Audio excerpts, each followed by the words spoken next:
So today I am presenting on tune mass dampers and how they are incorporated within structures and buildings so that they can stay upright. Okay, so vibrations can come from all different sources, and buildings experience vibrations all the time, but we just don't notice it. They can come from inside the building or outside the building. So for example, inside the building there may be people walking, and this can cause vibrations. And for example, if there is like wind acting on the building, it can also cause the building to vibrate. And as you can see in um, this image here, let me get this pen. The cars driving on the road can also cause the building to vibrate. So there are many, many different sources.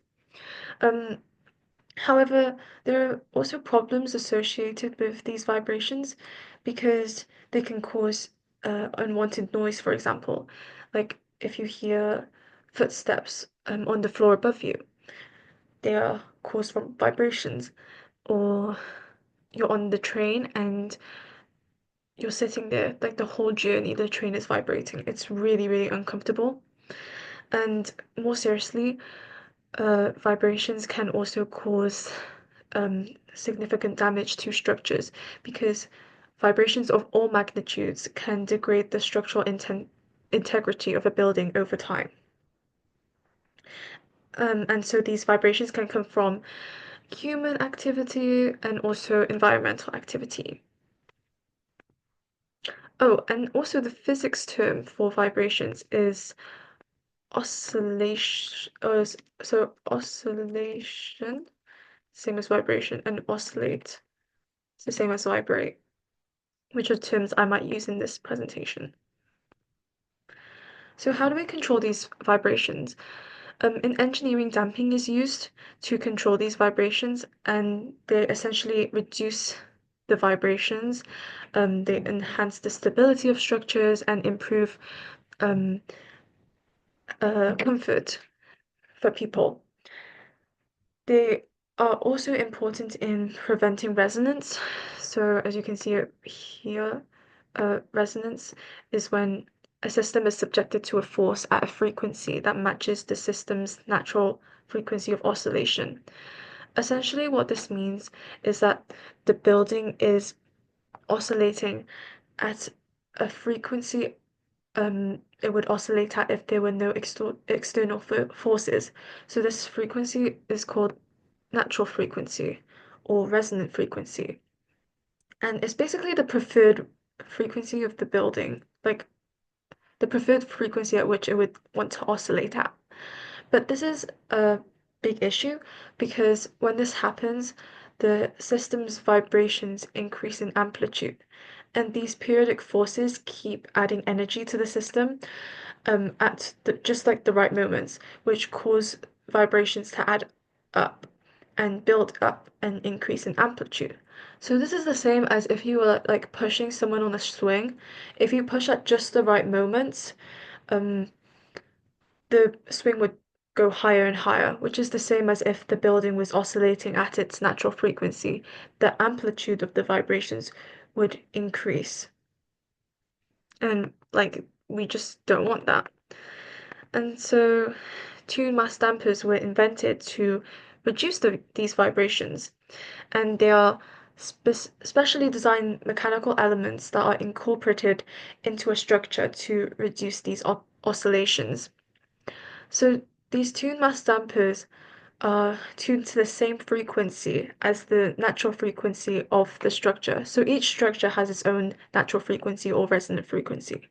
And so tune mass dampers are tunes to this exact frequency and then they oscillate out of phase to um, the building, which cancels out these vibrations slowly. So by oscillating in opposition, these tune mass dampers also absorbs this energy. So there are three main components: the mass, um, and the spring and the damper, as you can see here listed. And The mass is essentially the concentrated weight within the tune mass damper device, and it serves as the primary element in counteracting the vibrations in the main structure. In this GIF here, this small sphere is the mass, and this mass provides kinetic energy during the motion and lags behind the motion of the main structure, reducing the overall amplitude of vibrations and its intensity.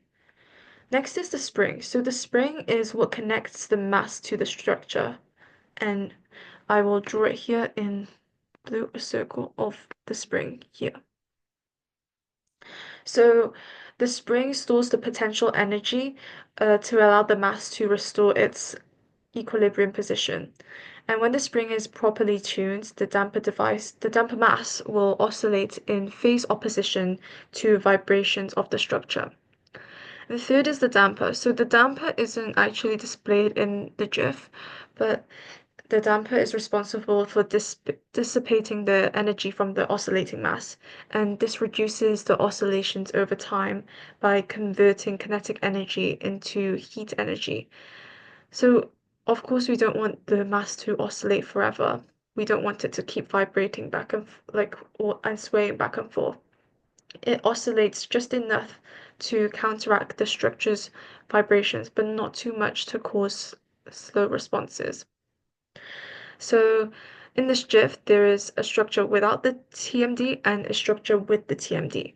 And for the structure without the TMD, as you can see, it takes longer to regain stability compared to the structure with the TMD. And this tuned mass damper is an example of a pendulum tuned mass damper, as pendulums also look like this. So, oh, this is a really bad diagram, but they also like oscillate back and forth like this.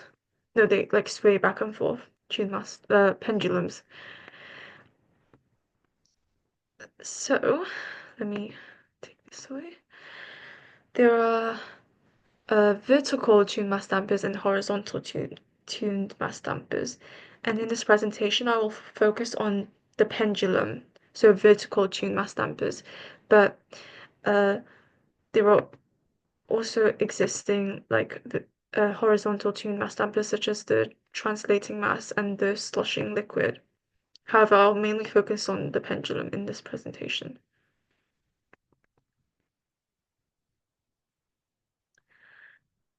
So here are like two diagrams of a building without TMD and a building with TMD. So for the building without the tune mass damper, when a lateral force like a seismic wave acts on the building, this causes the building to become like excited, and then it is displaced. As you can see here, its displacement is x1, and um, basically the building like sways back and forth, and uh, this generates like kinetic force. So K1 is the kinetic force here. And when this building swings back to displacement x2 on the other side, uh, the force is K2, as you can see here. And so this just continues to happen until the displacement is 0. Um, yeah, so x1 is larger than x2, and then it will just continue. So x3 will be smaller than x2. Yeah, x3 will be smaller than x2. So the time period of one swing refers to the building swaying left to right and then right to left. And a higher period refers to a long with a higher period means that it takes longer for the building to go back to its original position. And so this can cause discomfort as the buildings without TMDs take quite a long time to regain stability, and there is a noticeable time span of building sway. As we all know, F equals 1 over T, and F refers to frequency, T is time period. So if you want a smaller frequency, you need a larger time period, which is essentially what occurs in the building without a TMD. So it takes quite a long time for the uh, building to regain stability.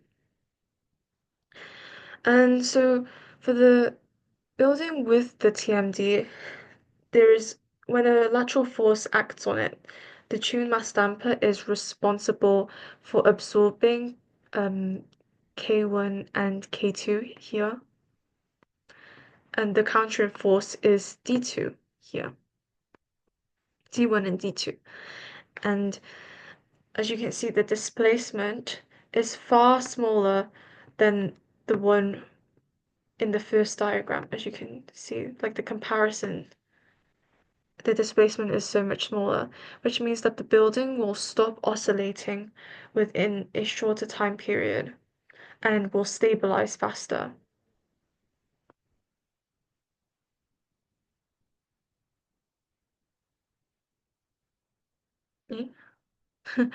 Sorry.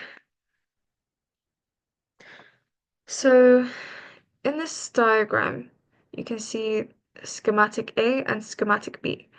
So schematic A refers to the structure without the TMD, where the initial and succeeding oscillations are far larger, like they're so much bigger than the structure with the TMD. Like you can see compared to like the two curves are so much different because um, the initial and succeeding oscillations of the structure with a TMD are much lower than the one without. Yeah. So if we want to calculate the natural frequency of the tune mass damper and the structure, these are the two formulas, where KT here refers to the spring constant. So you know how earlier the pendulum had like the spring here and then the mass here. So the spring constant is KT, and then MT is the mass of the TMD, and then natural frequency is referred to as Ft here. And then the natural frequency of the structure, on the other hand, Ks is different. So Ks is actually the stiffness of the structure, and Ms is the mass of the structure. So if you want to know if the tune mass damper is tuned correctly, it must equal the natural frequency of the structure, like I said earlier.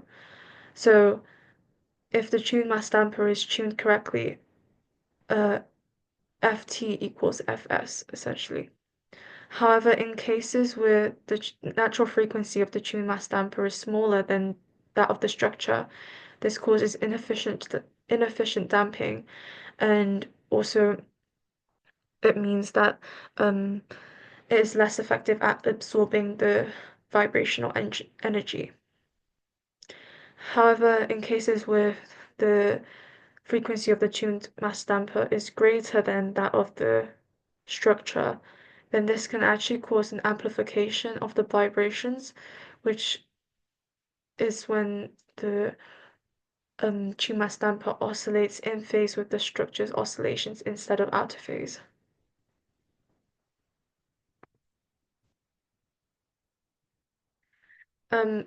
These are just example calculations, but as you can see here, Ks and Ms is the structure mass and structure stiffness. And when you substitute these values into these equations, you can find out the natural frequency of the structure and the tune mass damper. And if they are equal, like how they are in these two equations, then you know that the tune mass damper has been tuned correctly. And it will be effective in reducing vibrations of the building. So advantages and disadvantages. Advantages include that they do not depend on any external forces external power sources for the operation. And uh, another advantage is that they can be incorporated within um, already made structures. So like if the structure is getting upgraded, the tune mass damper can also be like added on top. So it doesn't need to be like you don't need to plan it out beforehand when you build the building. Like you can or you can also like place the tune mass damper in the future within the building. However, the disadvantages is that you may need like a really large mass or like a large space um for the tune mass damper. And also the effectiveness depends on whether or not the TMD has been tuned to the natural frequency of the structure. So case study. Taipei 101 has a two-mast damper within the skyscraper. And as you can see here, the golden spherical ball is 660 tons, which is essentially the same as 292 pickup trucks. Like that's kind of crazy to me. And this golden spherical ball is um supported by like four cables here. One, two, three, four. So in this case, the spherical ball is the mass of the TMD, and then the four cables are the springs of the TMD. And so the steel so the system uses a combination of springs and dampers to control the movement of the ball. Also, this is an example of a pendulum TMD, if you couldn't tell, as this image clearly shows it's like a pendulum swaying back and forth. Uh, so Taipei 101 is Taiwan's tallest building, tallest skyscraper as well, which is 508 meters tall. And um, this TMD is used to reduce any sways that the skyscraper might experience due to like typhoons or earthquakes. And like I talked about the springs and the mass, and now for the damper. So these things at the bottom, they're called hydraulic dampers or hydraulic cylinders, and they slow down and absorb the energy of the moving mass, which prevents the mass from continuing to oscillate, as we don't want the mass to just continue to sway back and forth forever, right? So um, it helps to dissipate the energy from the vibrations and stabilize the building. So the reduced swaying mean like better comfort for the occupants because this is also like a tourist attraction. And uh, it means that the people on the upper floors do not feel any discomfort from the building's movement. This also prevents any excessive swaying of the ball. And because like when the ball sways, the cylinders resist the motion by creating damping force. This resistance converts kinetic energy into heat energy and reduces the amplifications by about 30 to 40%. And as you can see here, by adding in this TMD, it can reduce up to 40% of the tower's movement. So this is really useful when uh like Taiwan experiences earthquakes or typhoons as wind speeds can exceed 160 kilometers per hour. And TMDs help the building resist the forces of the wind and reduce its sway.